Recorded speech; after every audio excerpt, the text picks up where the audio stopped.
Hello and welcome to Mad Knitting. My name is Susan, my pronouns are she, her, hers, and I'm coming to you from my home in Madison, Wisconsin, where I live and work, obviously. You can find me online as madtownmama on Ravelry, madtown_mama on Instagram, and madtownmama on Bluesky. I don't know the best way to say that handle, but my handle is madtownmama. You can also look for Dr. Susan G. Today is Wednesday, the 29th of January in the year 2025, and I am going to take just a few minutes to acknowledge what is happening in our country right now. So if you don't want to think about that, or if you're watching this at a much later time and it's no longer relevant somehow, you can skip ahead. I do put timestamps in the description box so that if you want to just get right to the knitting and crafting stuff, you can do that.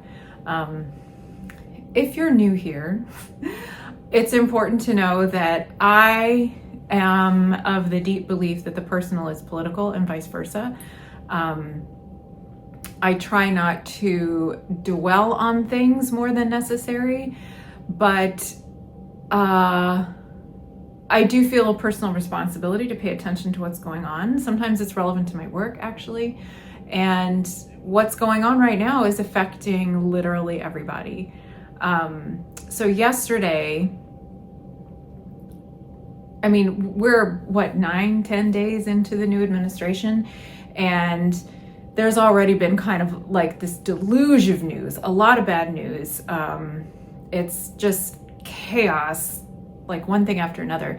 But yesterday in particular, the whiplash was really bad. So yesterday, the president, whose name I shall not speak aloud, ordered a freeze on all this federal funding, which he has absolutely no authority to do under the Constitution. There is actually, I just learned about this yesterday, there is a law that was passed in the 1970s post-Nixon called the Impoundment Something Act, that I'm sure many people haven't heard of, but we should know about it now, that prevents a president from doing exactly this. Funds that were appropriated by Congress and signed into law cannot just be clawed back at the whim of the president. That is just not his authority. And we need the other branches of government to actually do their job with the checks and balances on his power. So failure to do so would be like a constitutional failure.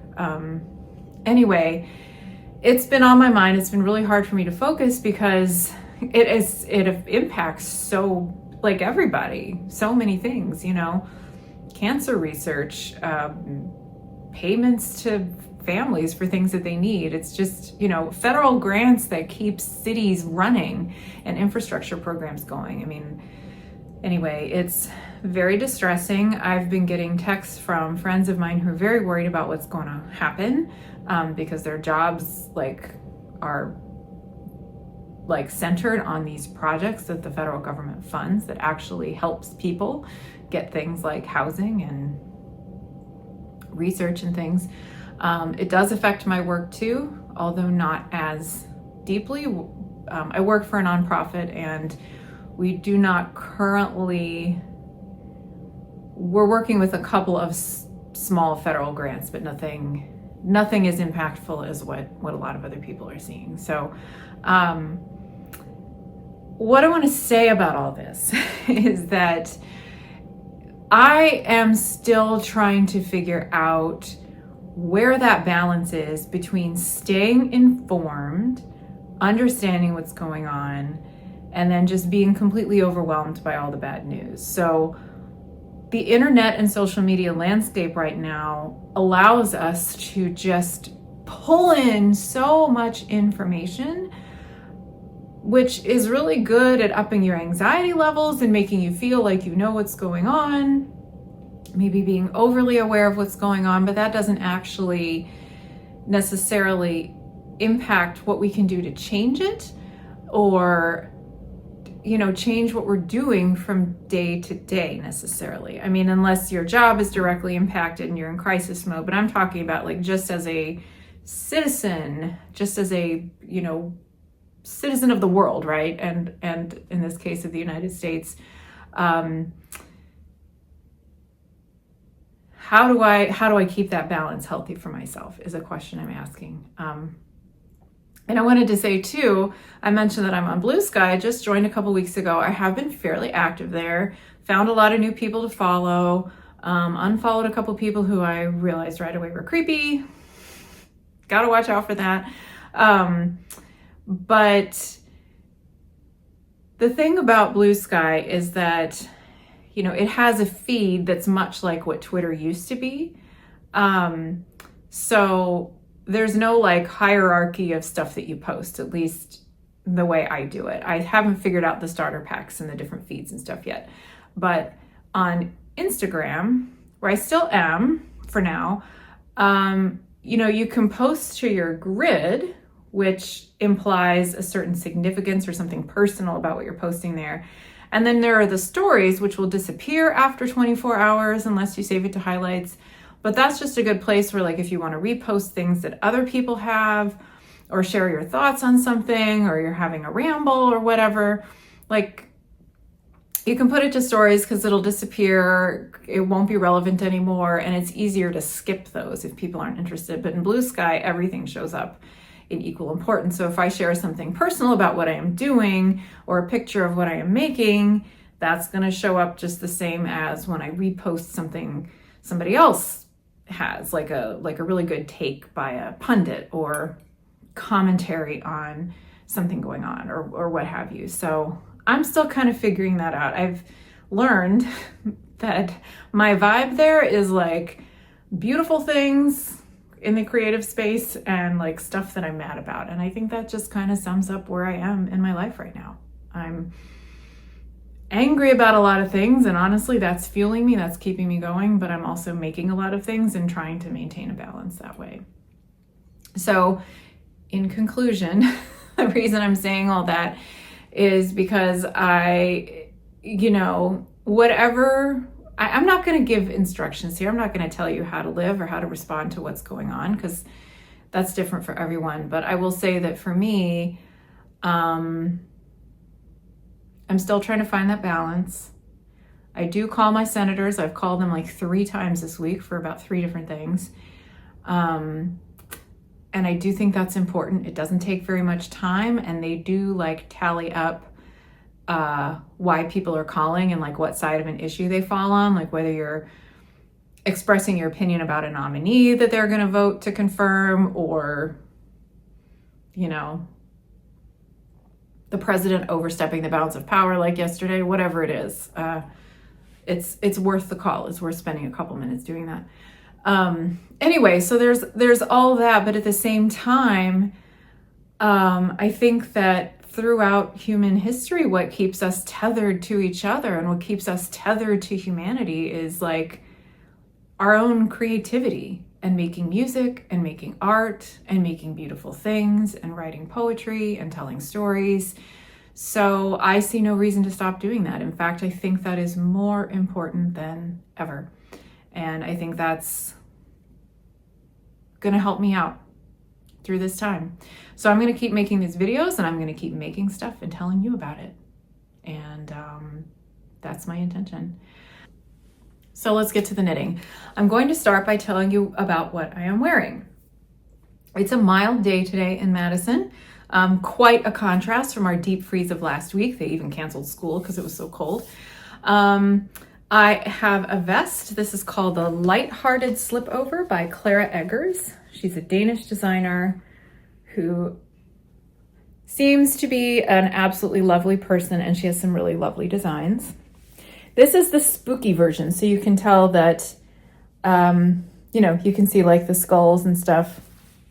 That's like it was an alternate set of charts that comes with the pattern. So the original pattern has a heart motif, and I made like a child-sized version for my niece last year for her birthday. And it was so much fun that I decided to make the grown-up version for myself. So this is using some leftover yarn in various different leftover worsted weight wools that I had in my stash. And it was a lot of fun to make, and I really love how it turned out, and I really like wearing it, and I want more vests in my life. So hopefully that is something coming in the not too distant future. Let's see. I have a couple of finished objects to show you. I was kind of hoping I'd have more, but I think it was just naive optimism that by focusing only on my works in progress and not starting anything new, that I would like magically have everything done by the end of January. Well, work and music work. I'm a professional musician, by the way. I play the piano. I sit in front of my piano mostly because this is where I can get the best light, but anyway, have music stuff happening. So it's keeping me busy, but I do have 2 finished objects. So I'm gonna show you a pair of socks first of all. I am so glad these are done. I started these thinking they might be a Christmas present, but that was not realistic. These are for my dad. I could save them for his birthday in April, or I could just go ahead and send them now. My parents live in Kentucky, so he is more likely to get use out of wool socks now than he will in April. I used Knitpicks Stroll Tweed, and I have what's left, including a label, believe it or not. So the main color is called Rabbit Heather. I used 2 skeins, but I don't, I should weigh and figure out how much is left. When I started the second sock, I just started the second skein because I didn't want to have extra ends to weave in. But I imagine for smaller size feet, I could probably get another pair out of this, especially if I use a contrast color for part of it. Oyster Heather, this sort of dark yellowish creamy color, is the contrast. So I didn't use a pattern for these, but I was thinking, in my mind, the style I was thinking of were like work socks, you know, kind of like boot socks or work socks. So they're this neutral color. I am jokingly calling these the dog food brown tweed socks. So I used that Oyster Heather on stripes on the cuff and as a contrast toe, just to balance it out for fun. So I almost never use a written out pattern for my socks. I've just made enough of these that I know how to do it. So for these, my dad has fairly narrow feet, but they're long. So I cast on 72 stitches on size 1 needles. I did 5 rounds each of these different colors before moving into stockinette stitch. The heel is an eye of partridge heel. Garter stitches along the edge, which makes it easy to pick up for the gusset. And then just, you know, your regular old toe decreases when you get to the bottom. So I'm very happy with how these turned out, and I will send them to him sometime. Maybe I should do it sooner rather than later in case our postal system goes belly up. I mean, goodness knows that was an issue the first time around. The second finished object I have to show you is really fun. I had started this last time. This is a hat, obviously. It's for my niece, my older niece. She is almost 9. She will be 9 years old in March. But I want to send this before that. This was so much fun to make. Let me show you the yarn. Well, no, I'll tell you about the pattern first. So the pattern is called Lumi Lite. It's by McDonald, who has a lot of beautiful designs out there. This is the second time I have made this hat pattern. The first time was like the end of 2023. I made one in like a sport weight yarn as a gift for a friend who loved it. And I had this idea that it would be nice to make a child-sized version for both of my nieces for Valentine's Day. So this is for the older one. The yarn I used is from Plymouth. It's very sparkly. I think the sparkle doesn't show up on the camera as well as like in real life, but there's quite a lot of sparkle. The yarn is called Electra Lite. It's from Plymouth. I bought it from a local yarn shop when they just closed down a few years ago and sold off all their inventory at a discount. And so I got several skeins of it thinking I would make sweaters for my nieces. For now I'm making hats. but it's just this beautiful, I just thought the sparkle and the snowflake pattern was such a good combination. I'm going to show you the guts of it because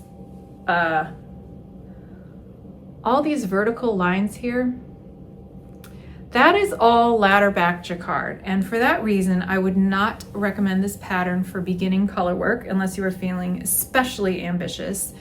But there are several places in the chart where you will have many stitches before you change colors. Just long floats in between, you know, in between the color work, or yeah, in between stitches. And it's not as crucial in a hat as in a pair of mittens. Like, you don't have like little appendages that can get caught in those floats, but just to keep it neat and to keep there from being anything that could get caught, I did a lot of ladder back jacquard, which slows things down a little bit, but I think it just looks very neat on the right side. And for me, works a little better than just trying to catch them or twist them in the back. So I cast on enough stitches for, I think, the teen size hat, knowing that my gauge is probably a little tighter. I didn't check my gauge because I often don't. I use size 1.5 needles for the ribbing, which is long enough to fold over. I use size 3 needles for the color work. This yarn is fingering weight. It's like basically like a sock yarn in terms of weight and yardage and everything. I don't know how well it would hold up in socks, but it's sort of in that weight category. And I am pretty pleased with how it turned out. I didn't even mind knitting all the color work with superwash in this case. A lot of times I don't really like using color work or superwash yarn for color work because it's kind of slippery, and I don't think it looks as neat, especially after you've blocked it, as when you use non-superwash. But for children, that just seems like it's a compromise I make. So I have plenty of this yarn left. I mean, I had bought originally 2 skeins each of the colors and then 1 skein of the white, and this, like, there's barely a dent. There's a whole lot left. I have red that I'm going to use to make a second hat for my younger niece. I will just do the same size. She is 6 years old. Will be 7 this spring. Valentine's Day is only like 2 weeks away and change, so we'll see if I can get that done. But that's my plan. Yeah, so that was fun. I recommend the pattern if you're feeling ambitious. Let's move to works in progress. I have 3. 2 pairs of socks, so we'll go through those quickly because I don't want to bore you. The first one, you know, just for posterity's sake, I'll keep showing you this because it's coming along slowly. I just don't pick it up very often.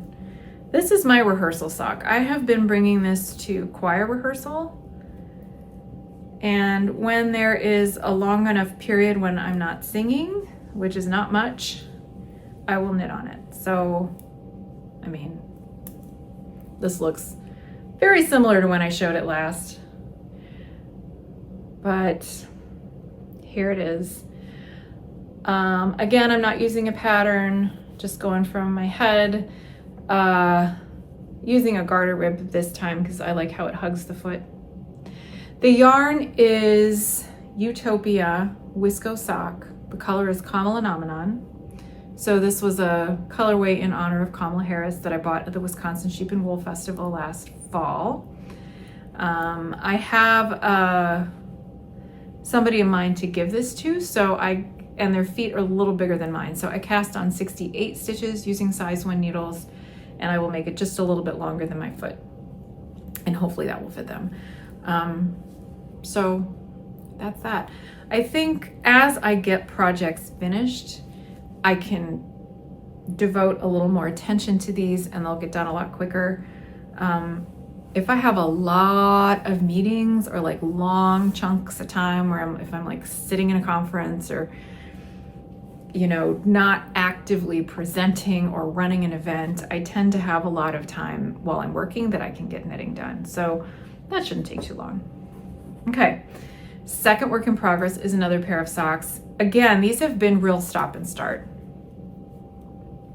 but I would like to get them done, and I might keep these. I am making them to fit my foot, so I might keep them.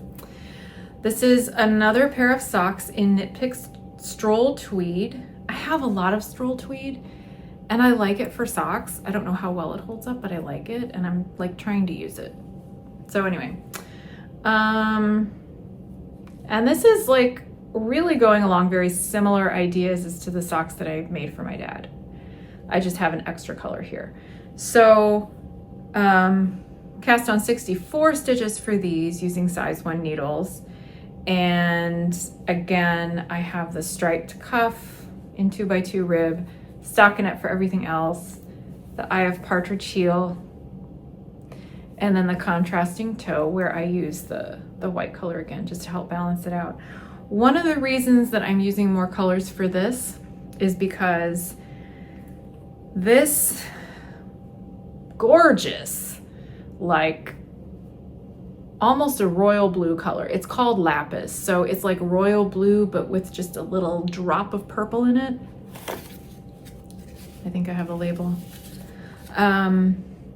I originally had 2 skeins of this, and I used one almost entirely up to make a simple ribbed beanie for someone for a gift. And then I had a whole second skein left.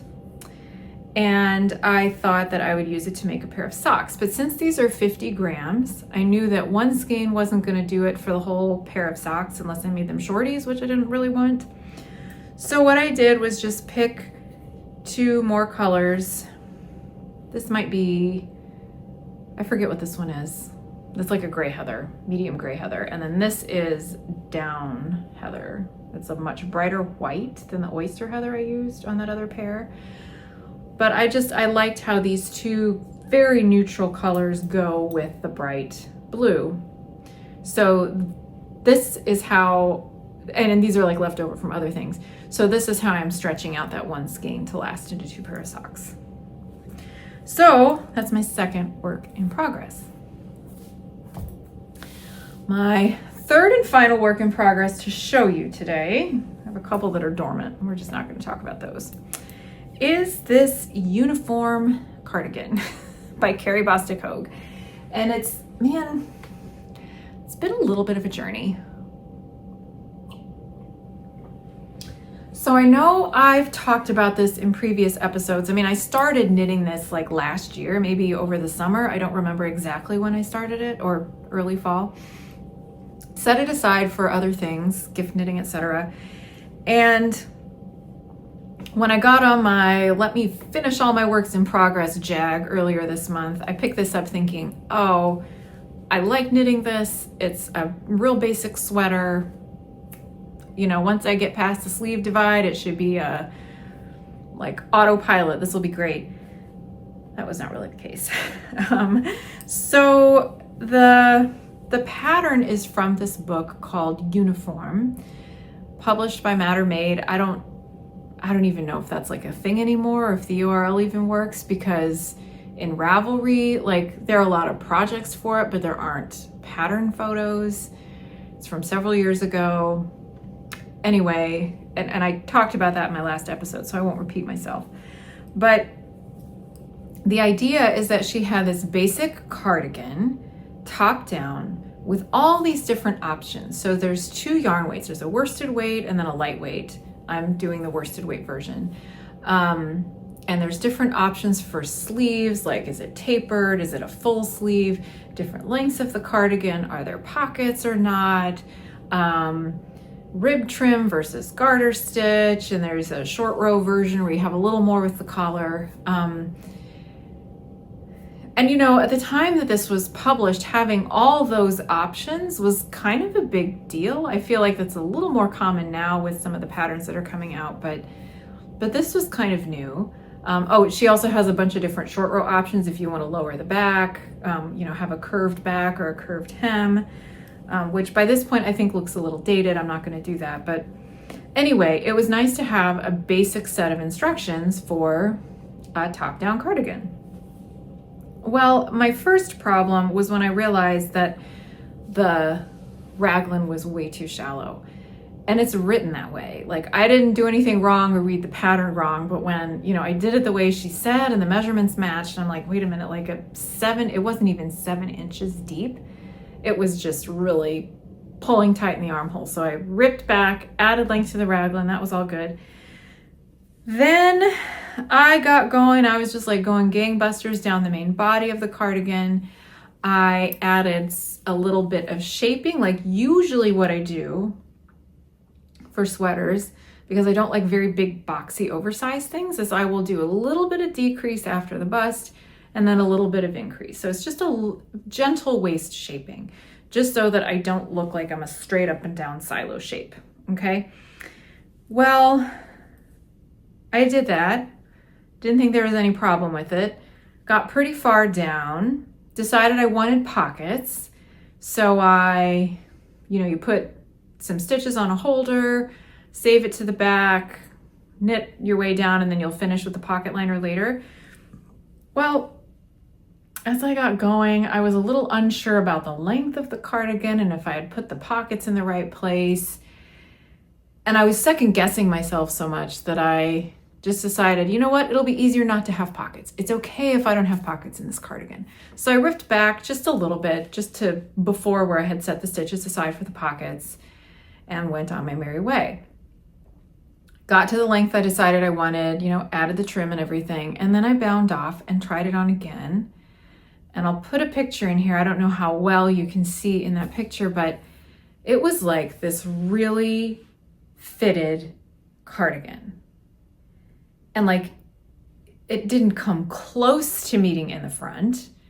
And you need to allow a little bit for the button bands, but this was like a huge gap, maybe this wide in the front. And I just thought, I don't want this.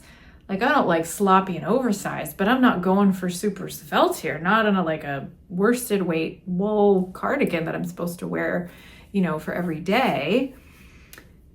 So that was a little frustrating, but I didn't want to scrap the entire project and start over because I got the top to fit, and I think that was all fine. Anyway, so I thought, okay, maybe I shouldn't have added that shaping. Like, maybe I should have picked the next size up to begin with. That's on me.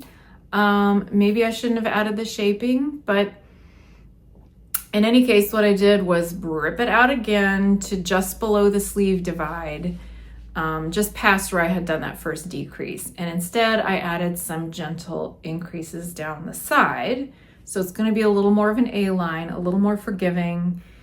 And I have since tried it on again, and I think it's going to be fine. So I'm in the middle of a row here, but I will show you how far I've gotten. Here it is from the back. Here it is from the front. You can see I have to be careful I don't lose my stitches. But there's just, it's just a basic cardigan. There's probably 1,000 patterns on Ravelry that you can get that will give you basic instructions for a top-down cardigan with raglan increases. One thing I like about this is that there's a very deep gradual V in the front, so you won't even put buttons on till about down here. I kind of like that look. I don't want something that's too up high just for this one. And I didn't want, I had the pattern. I didn't want to buy another one just when I already have a pattern that will work perfectly well. Anyway, that was a lot of explanation to tell you why sometimes a straightforward top-down basic pattern is not as straightforward as you think it's going to be. Part of it is I think there's something a little funky with the way the pattern is sized, especially with this yoke depth. And I think also, I just wasn't, the vision in my head just wasn't working out the way I was doing the body shaping. So I think I'm back on track now. I have tried it on again since, and I think it'll be good. One of the reasons I'm so determined to make this sweater work is that it is very special yarn that I bought when we were in New Zealand last year.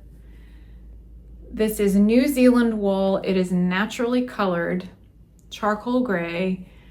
They say it's DK weight, but I'm getting more of a worsted gauge. It's 19 stitches over 4 inches. I really like how that fabric feels. And yeah, they come in big skeins, so I bought 4 skeins, which should be plenty for a sweater. So I want this to be warm and cozy and classic, and I think that's what I'm gonna get.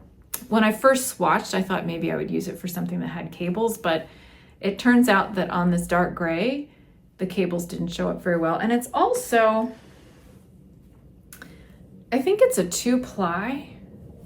Like, I don't know how well you can see, but because it's naturally colored, there's a little bit of a heathery quality, and you can see that the yarn is 2-ply and it's not super tightly plied, and something about that makes it so textured stitches don't show up very well. I think a very smooth plied, like a smoothly applied yarn, maybe with more than 2 plies, would be a different story. Might show cables or other textures better. But this just seems to lend itself to stockinette. Stockinette without too much fuss. So I've had the fuss, but I think I'm over the fuss. I think I'm past the fuss. All right, so those are my knitting works in progress. I have a few sewing projects to share with you. The first one, I made a video about it yesterday because I don't have it with me anymore. So we will cut to that, and then I will see you back here to talk about the rest. Hi, this is Susan from the past. It is Tuesday, January 28th. I don't know when the rest of this episode was recorded or when it will go up, so it might be a day from now, it might be longer than that. Anyway, I have a sewing project that I want to share with you, and it's not, the project itself isn't that big of a deal, but it's just in this really cool context. So I want to share some of that with you. First of all, I will tell you that I am wearing the eyelet triangle, which is a shawl designed by Layla Raven. I really love this project. I made it last summer. It's very luxurious. I mean, it feels so light. It felt so good to knit this because the yarn and the fiber just felt so good. Every stitch just felt really good. The gray garter ridges are from a smooth merino mohair blend that is very local. There's a farm called Crazy Valley Fibers, and they were vending at a small event. So I bought 2 skeins, so I have another skein of this yarn, which is sport weight. And then the fuzzy, bright neon coral, a little bit out of my wheelhouse, but beautiful contrast here with the eyelets is a alpaca cashmere silk blend from Republica Unicornia, and I absolutely love it. It was easy lace, very intuitive design, and it's just a perfect like length, size, everything to wear. So I should wear it more often. Now back to the sewing project. So I have mentioned in the past that, well, you know, I'm a musician. So if you know anything about me, you know I have a whole background as a pianist. I do that professionally now, and I used to do it a lot more. And I work with a couple of singers. We're in an ensemble that specializes in Korean art song, which is a very specific genre with a very specific history. It's a rich collection of repertoire. This is something we want to actively promote. One of the singers in our group grew up in Korea and moved here as an adult after she got married. The other one was born there and then adopted by a family in Minnesota when she was only 9 months old. So we have this whole history, there's this whole repertoire, and we do performances every once in a while. We have one coming up later this week. And the 2 singers often wear traditional Korean dress called hanbok. I only know what I have learned from them about this this cultural dress. But I will find some information and maybe some pictures to put up as I'm explaining. But for women, the hanbok consists of like this pinafore, I guess, with a very, very high waist. I mean, the skirt part starts right about here at your rib cage, right under the bust, and usually it poofs out quite a bit, and it's pleated here. And then there's this jacket, a very cropped jacket that goes over it. And there are many different ways to create these hanbok. There are very fancy ones that you might wear for a wedding, or other kinds. And the styles have changed over the decades. It's traditional wear, but there are trends in terms of color and, you know, sort of sleeve shape and the width of the collar and everything. So one of the singers was able to get this really gorgeous hanbok from somebody else who had bought it and didn't want it anymore for some reason. So she had it, but the fit was a little bit off for her because while these are pretty adjustable, like the pinafore skirt part has straps you can adjust for length. The jackets are a little bit adjustable, but she needed some modifications and didn't really have the supplies or the time or the skills to make those fixes before our concert on Friday. So I said I would do it. Anyway, this is beautiful. It's just it's a kind of a deep coral color, which on her is gorgeous. On me, it's maybe not the best, although it does kind of match my shawl. And it's got this sort of corsage thing pinned on. But the way these jackets work is that there's only one closure here on the top. There's this snap. Traditionally, I don't even know if they had a snap. I'm not sure. But the snap placement wasn't quite right for her. It was a little too constricted, especially since she needs to wear this while she's singing.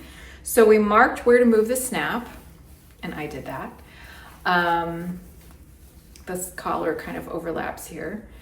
So you've got this closure at the top, and by the way, there are these ties, and there is a special way to tie them. I don't know how it works, but when you see somebody doing it, it's a little bit like watching somebody tie a necktie, like you would wear with a suit. It's very cool that there's this particular way to do it.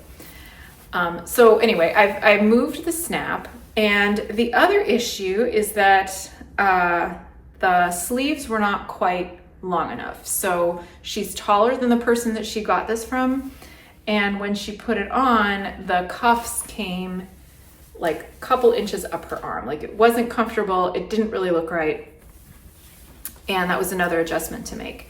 So I thought this would be a little more straightforward than it was.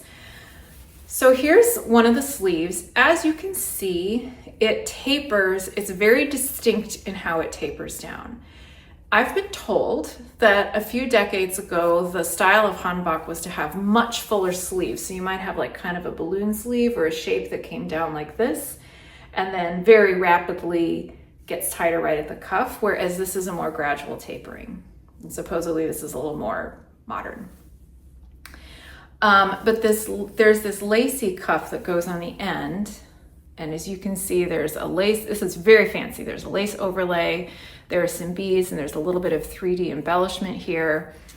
It's just beautiful. But when you look at this, you can see that the cuff was sized exactly to match up with the taper of the sleeve. And originally, so there's that. And it was just whip stitched on, like there's the lining in the cuff and there's a lining in the sleeve, and the linings were whip stitched together just at the very edge. So where the sleeve ends about here originally, that's where this cuff edge was. So you can imagine that if the cuff is made to taper to match the sleeve, when you move it down this way to essentially make this lengthen the sleeve, which is what we needed, there was too much extra fabric hanging off the edge. So it was a little more involved than I thought. Like, I thought, oh, I'll just move the cuff down and sew it on, it'll be fine. I wasn't thinking about that extra fabric there. And of course, this is not my garment. And this is a very special thing, not inexpensive. I was a little afraid of messing it up, so I was very careful about this. But I turned the cuff inside out, stitched a larger seam to bring it in and match the sleeve better, which I can sort of show you, I guess. So I just brought the stitching in this way, and then I whip stitched it to the sleeve. So whereas the cuff entirely overlapped with the sleeve, now it's only about an inch. That's where I stitched it down.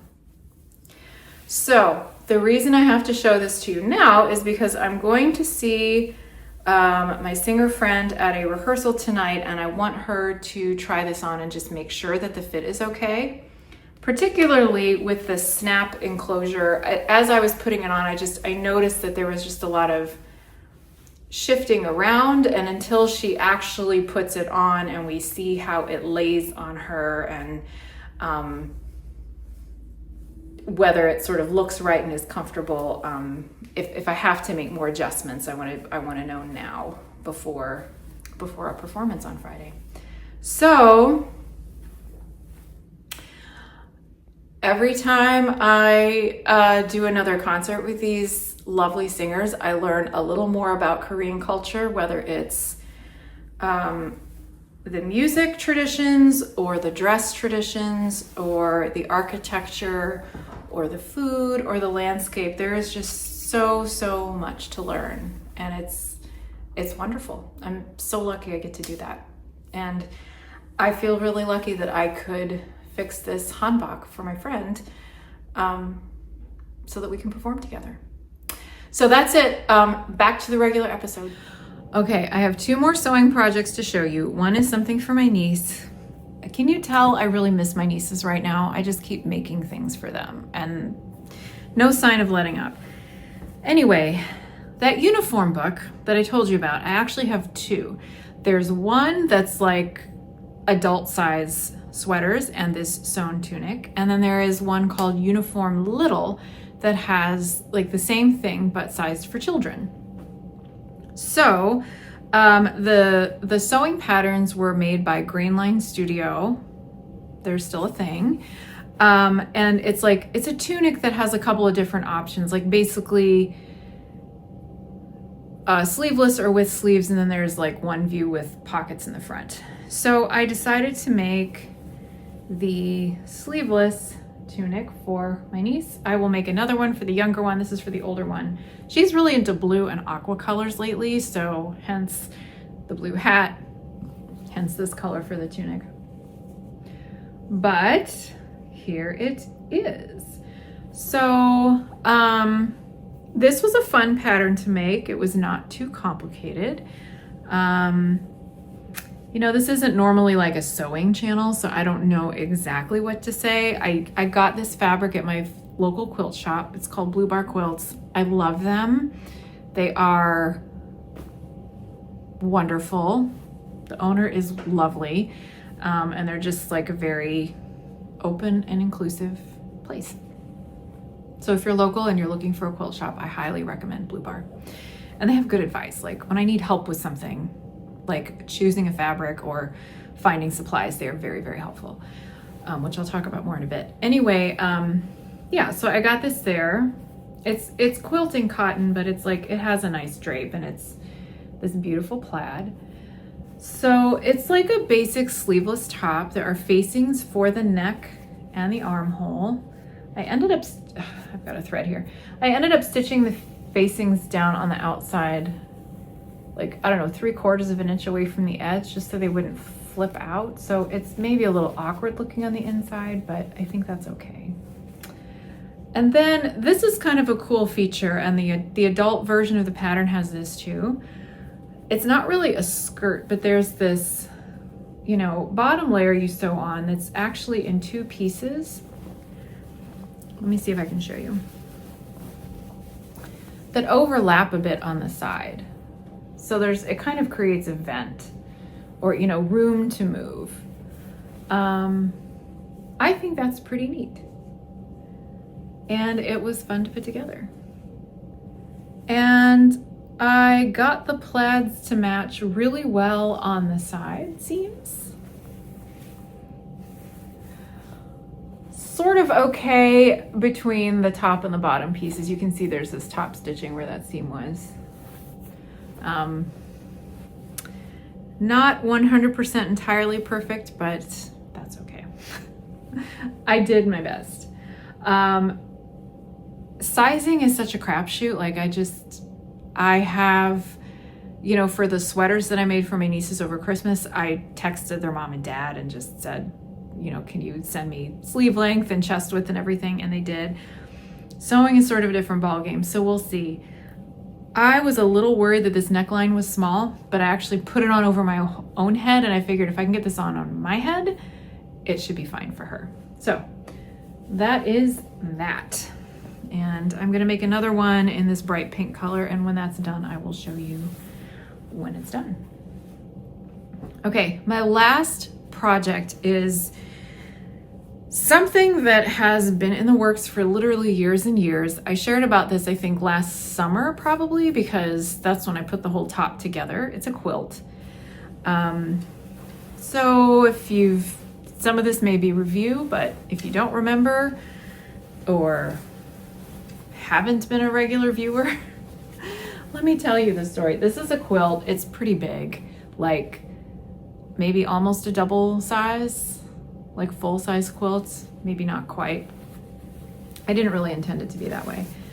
But what happened was years ago, like more than a decade ago, I got all these fat quarters of plaids and I stitched up a whole bunch of 9-patch squares, like a lot of them. And then I wasn't sure what to do with them. And I think I went to a different quilt shop, which is no longer in business, and got some solid color fabric that sort of matched the plaid. So this sort of bright green and then this purple. And then I set it aside and didn't pick it up for 10 years. I'm not exaggerating. It was at least 10 years. When I was cleaning some stuff out last year, like early in the year in the spring, I found it and decided, you know what, I should finish this. I should actually finish one of the quilting projects that I've started.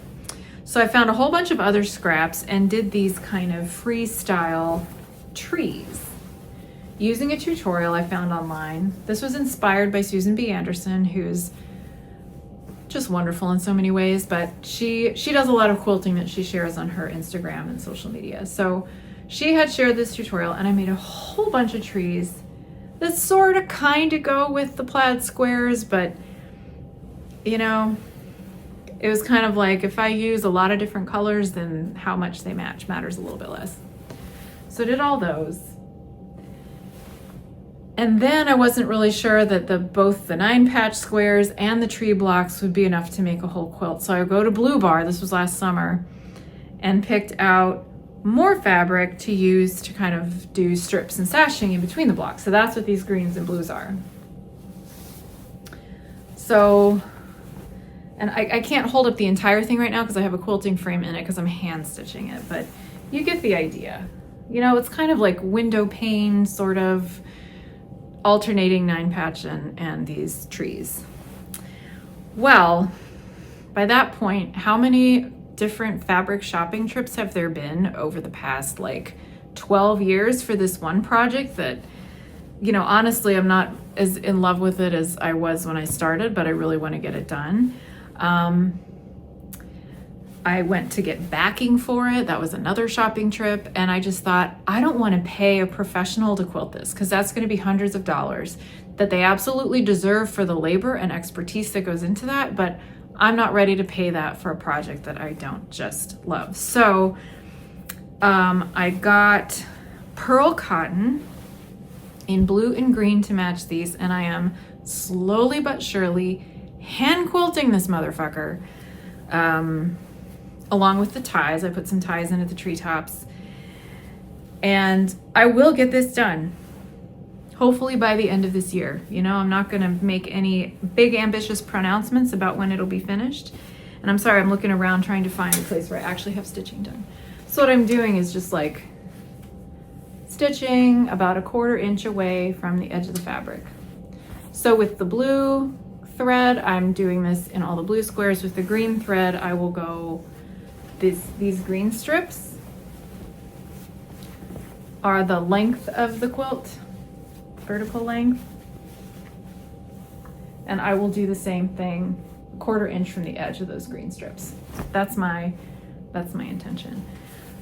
So I will, you know, watch stuff on Netflix or Hulu or what have you, and I will do a few of these rectangles a night, and when I'm done with those, I'll do the green, and eventually it will get done.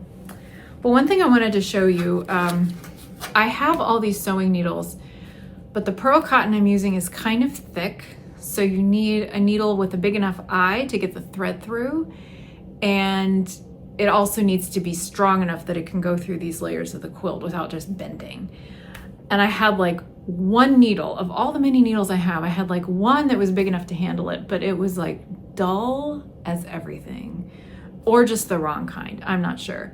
But I'm telling you, I felt like I was building muscle just trying to get this thing through the stitches. So the other day I went back to Blue Bar. This is my 3rd or 4th trip by this point over the last, you know, many months just for this project. And I said, can you please recommend some needles for me? Because they have a variety of sewing supplies. And what they handed me were these sashiko needles. So this is what they look like. There's a couple of different sizes here, lengths. And I feel like on the camera it looks like they're bent, but they're not. I think it's just the shadow. But sashiko needles are, I mean, that's a Japanese style of stitching that's become pretty popular, so perhaps you've seen examples. But the thread they use is this cotton thread that's a little bit thicker than regular sewing thread. And the needles are very sharp because you're doing these running stitches. And it's just perfect. There's like 2 different lengths here with a couple of different size for the needle eye.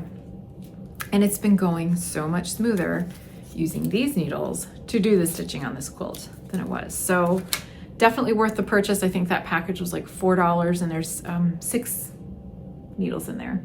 So definitely worth spending the money on some new needles for that. But I'm gonna hold this up a little bit better for you, but I really want to get this thing done.